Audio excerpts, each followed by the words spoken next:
So how did you come across these groups that you work with, and some professional groups, and you went to the NVIDIA, and so how did you come across them to help people find resources out there if they're looking out for the first time? Yeah, so most of it was Google or like I'm a LinkedIn scroller. Like people go on TikTok and do all that stuff. I am literally going to get rich early and retire. Like we put it out there in the universe. And so Right.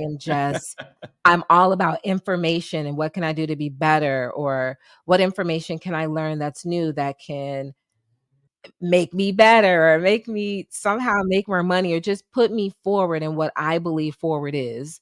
And as a result, I just, I ran across a couple of things. So, like the Black women in AI, I actually was introduced to them at Microsoft because, like once a month, or kind of like how we're doing here at Careerist, they have speakers come in and they introduce themselves as nothing related to the company or the organization.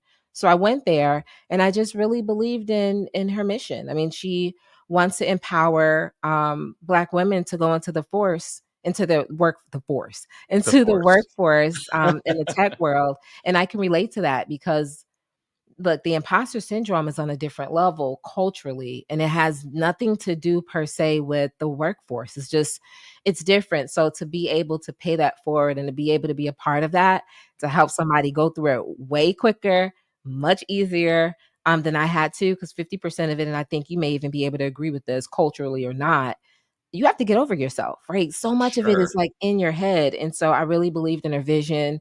And I was introduced to that there for Interaction Design Foundation in Chicago, again, where I was born and raised. Shout out to Chicago.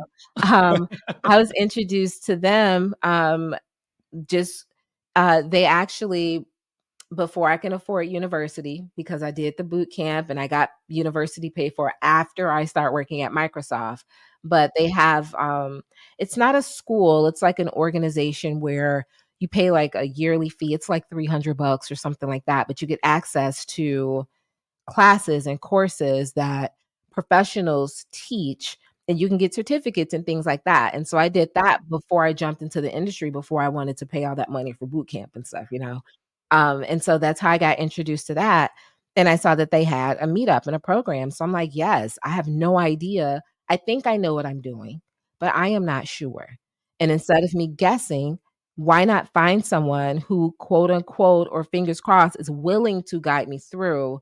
And so, again, being intentional, I joined the group. And I had no idea that I would be a volunteer leader now, that I would, look at portfolios and help people, with moving forward and things like that. I had no idea that we would be doing this podcast and that I would be, in a sense, an influencer in the UX world, in the generative AI world. But it just goes to show, when you put yourself out there, because you never know, right? And you give back, the universe will reward you. Yeah, yeah. Life comes back at you fast.